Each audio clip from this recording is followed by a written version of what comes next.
kailan kapag po na. Ito ang ano, very close to a needed family ng natakit na kapunan.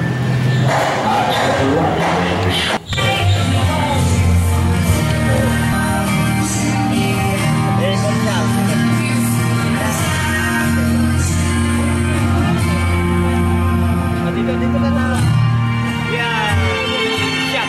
Like shit.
On the way na mag-pil.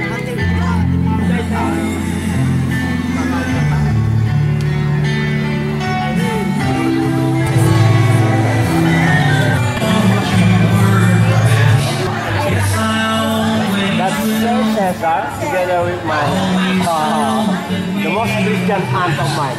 And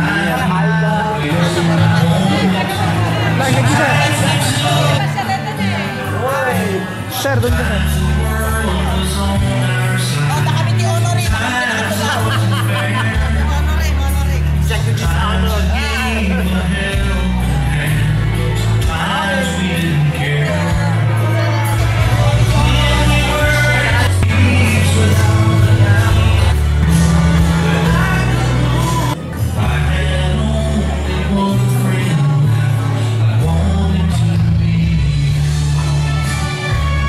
Sir, doon ka, sir. Sir. Sir, sir.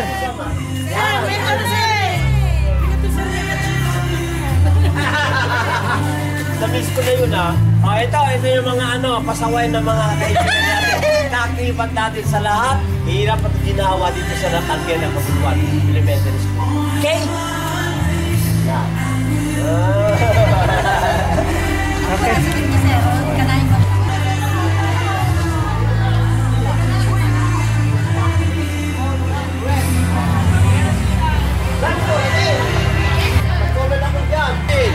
Long time nakasama dito sa Natangke ng Kabuluan Elementary School and hindi niya makakalimutan. She's around, very much around with us.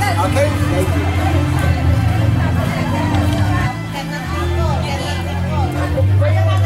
Ito po lang.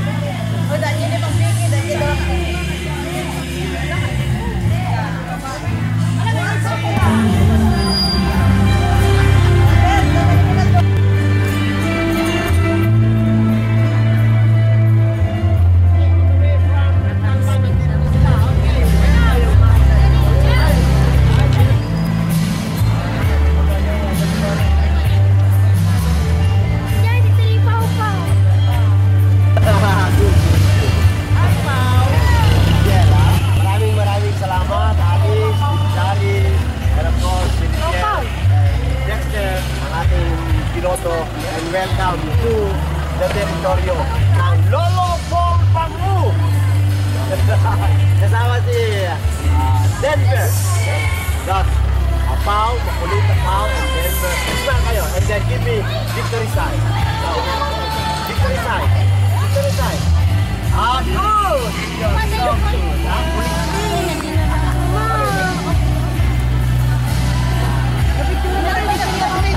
Oh, your classmate! Your classmate! Your classmate! Asan yung pansin ko? Long time.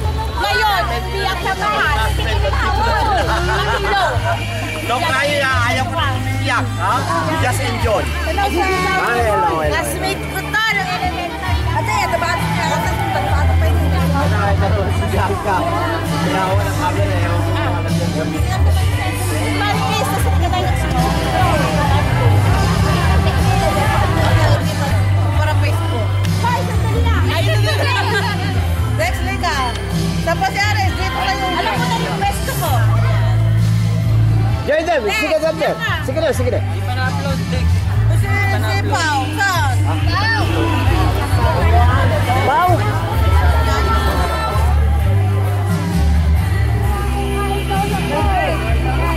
Ma'am.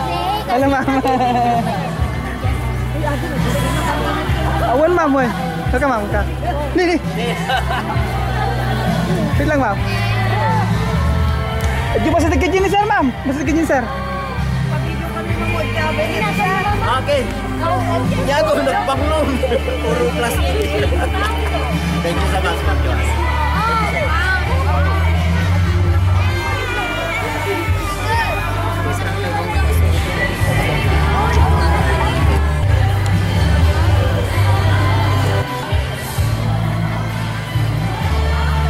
Welcome.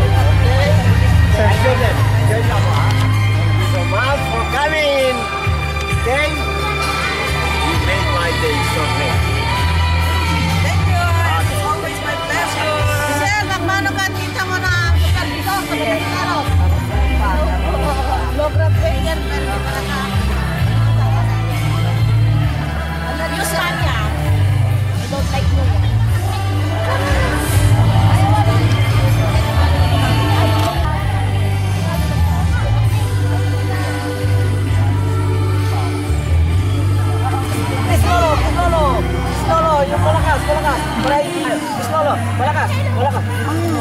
tama. Kabila. Good. Lolo ko. Babaw.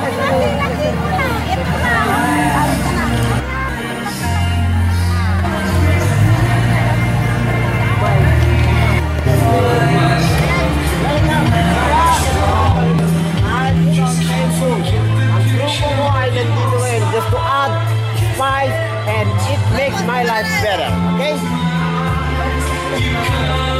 Okay. Ito mga post travel.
May we request that everybody gets closer now. In any moment, we are about to start the program.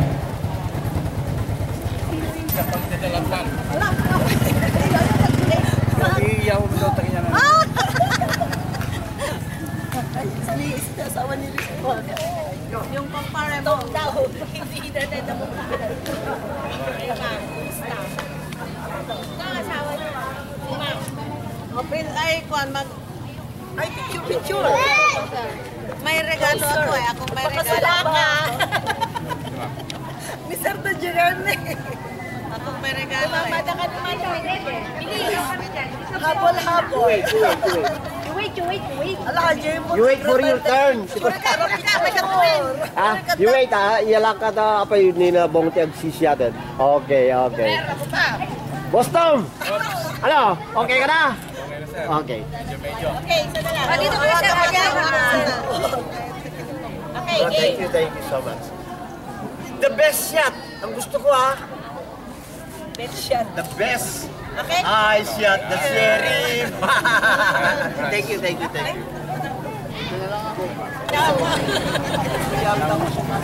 Already, one, two. Isa pa. Makakapagod tayo ng trailer of random memories of Sir Paul of the honorary.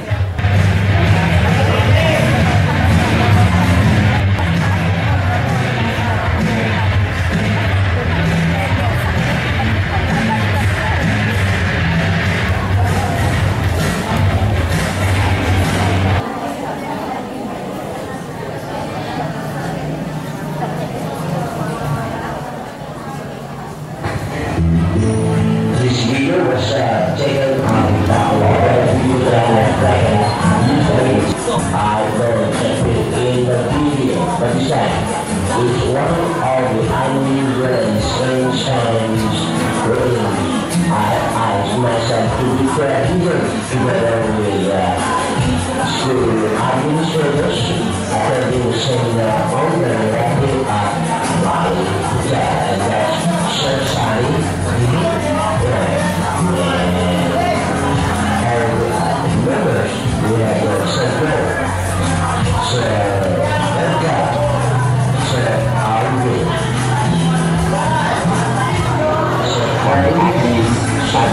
Office Studios na Independiente Senior Citizens Organization, local elected officials, and the broadcast media as counterparts. To officially assume their duties and responsibilities, the members of the MAC were inducted to office by an oath ceremony administered by the Assembly Room Session Hall, after which an impromptu conference followed with discussions of the roles and responsibilities of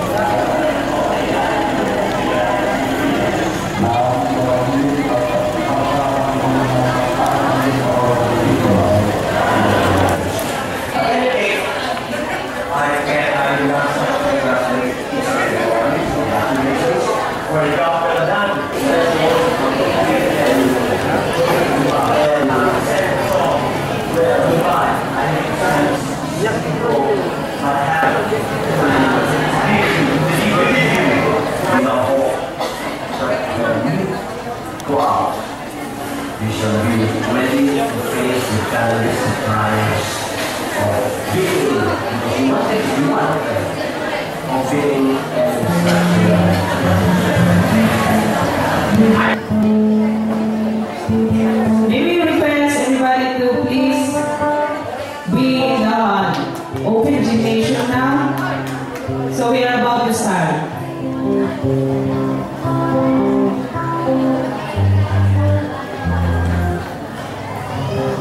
We are requesting the members of the family of the honorary, together with some close friends and relatives, to join the honorary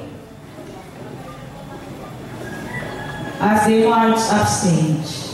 And we also request the school heads in the district of Ballesteros to occupy the seats here in front. Dito po sir.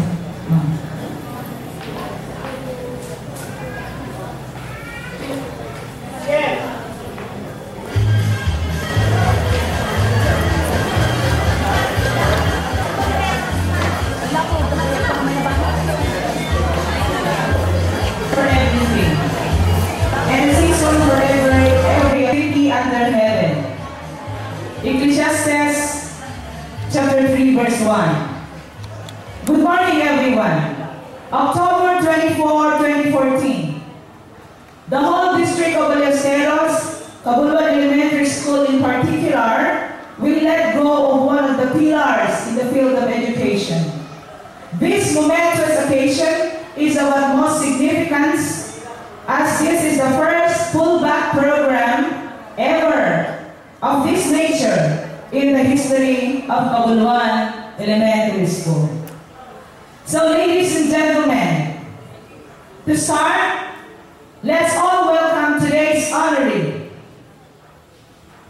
The good. For us, the broad and the friendly, together with his relatives, immediate family members, close friends, and other guests. There we go.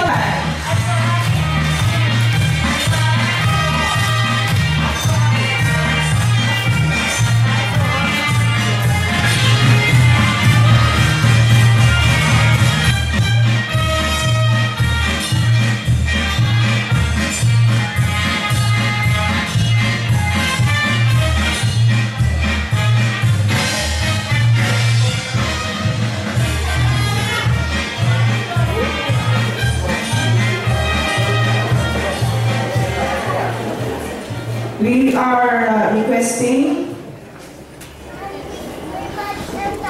Mrs. Felina G. Castillejos to join the group of the honoree, please, ma'am.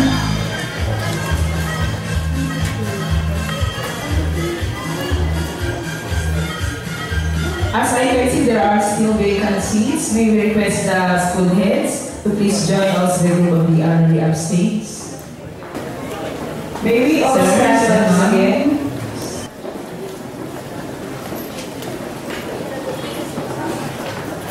With the doxology, with the target choir leading, followed by the act of nationalism, with Mrs. Joanne Binigning, grade 6 advisor.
Mga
Mr. Rogelio Sabado, Bapesta President and Principal 2 of Santa Cruz Elementary School.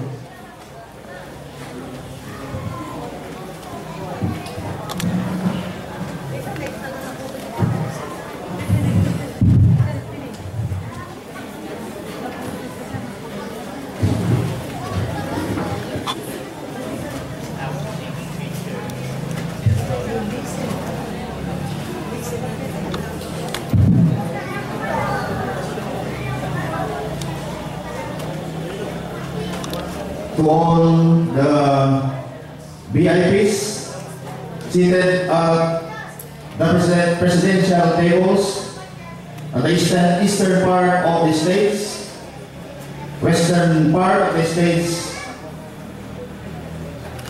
western part of the gym, also in the eastern part, to our dear teacher retirees, my co-teachers, visitors. It is with great pride and honor that I convey my sincere greetings to all of you here present in this occasion. I especially would like to greet our honoree, his family, relatives, and friends who have come to relish this significant moment in his professional life as a great mentor. After having witnessed so many well-organized and unforgettable retirement programs since I entered the service as a teacher, this time, I guess, I would make a clear analogy between a teacher and a student, and please allow me to do so. Joining the teaching profession, or any profession for that matter, is just like a student entering a school. Once in school, the learner looks forward to graduation, while the teacher sets his sights on retirement. Upon graduation, the student looks back to all those years of back-breaking instances of study and stressful moments to accomplish projects and various activities. Likewise, the retiring teacher looks back and sees himself in similar circumstances.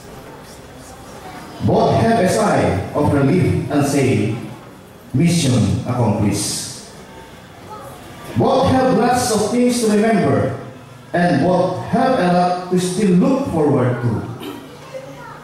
They, however, take different paths at a point in time when the graduate starts his career and the teacher ends his formal services. We normally view retirement as a formal exit from physical structure called the place of assignment. It is bowing out, as to speak, from the profession that one has practiced for so long, spending the prime years of life in the effective transfer of knowledge and skills. The retiree is now relieved of his duties as a facilitator of learning.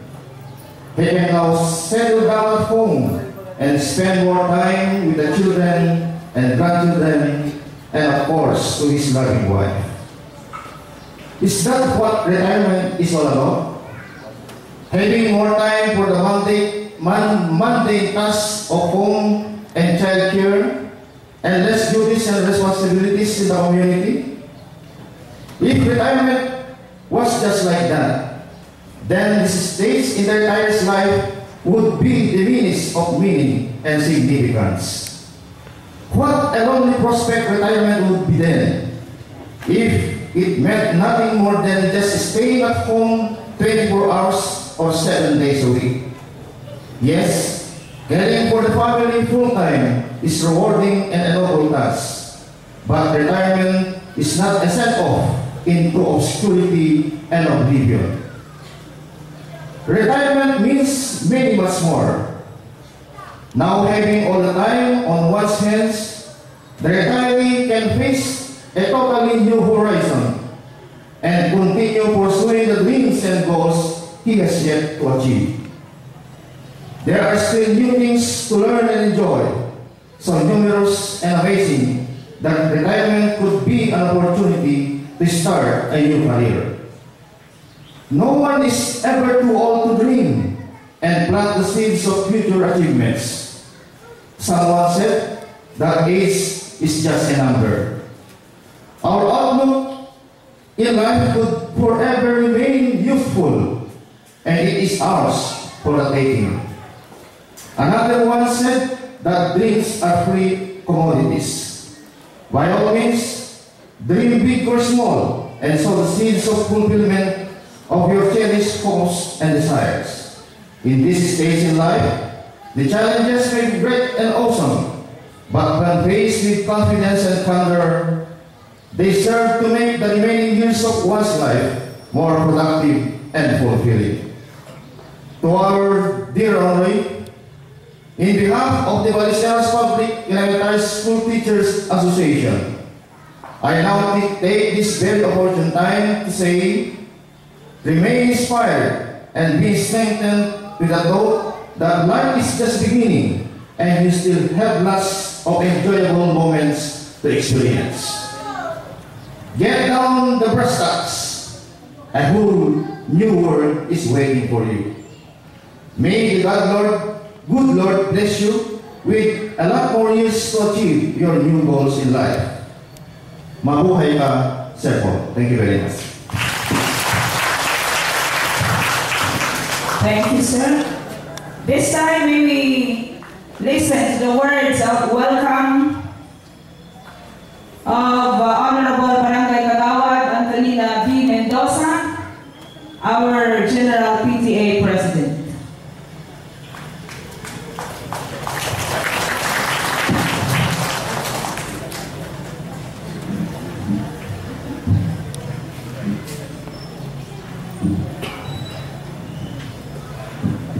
Narayan niya the Ballesteros na tawagin na kabuluhan. Good morning. Our beloved honoree and the family, our district supervisors, Mr.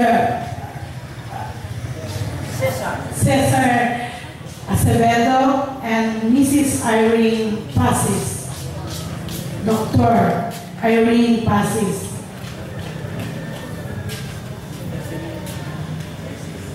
Our retired regional supervisor, Mrs. Felina Castilleros,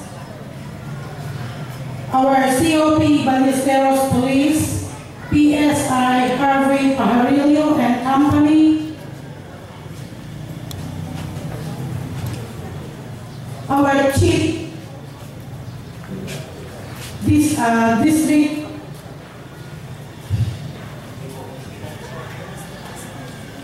Ballesteros District Hospital, Dr. J. Galano.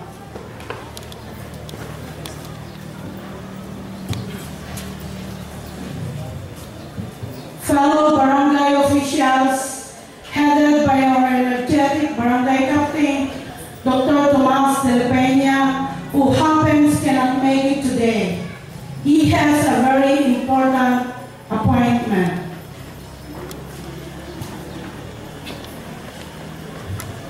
An occasion like this happens only when someone presumably fulfills his commitment in any angle of endeavor.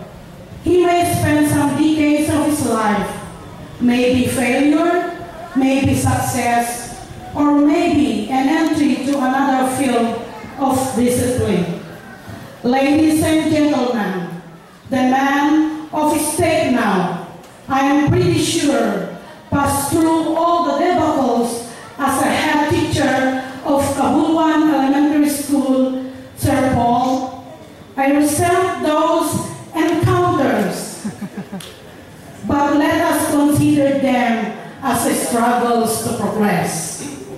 At this juncture, I am very happy with the progress we have now, though how much I want you to still stay with us so that I could patch up the differences.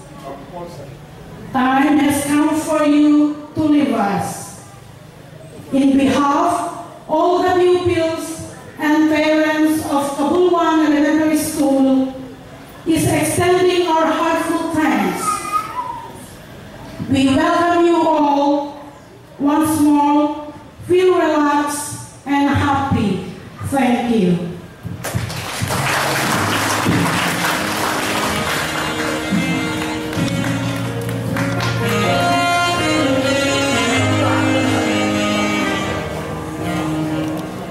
For us to be more relaxed, we will be entertained by the Cabuluan rappers with their intermission number.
We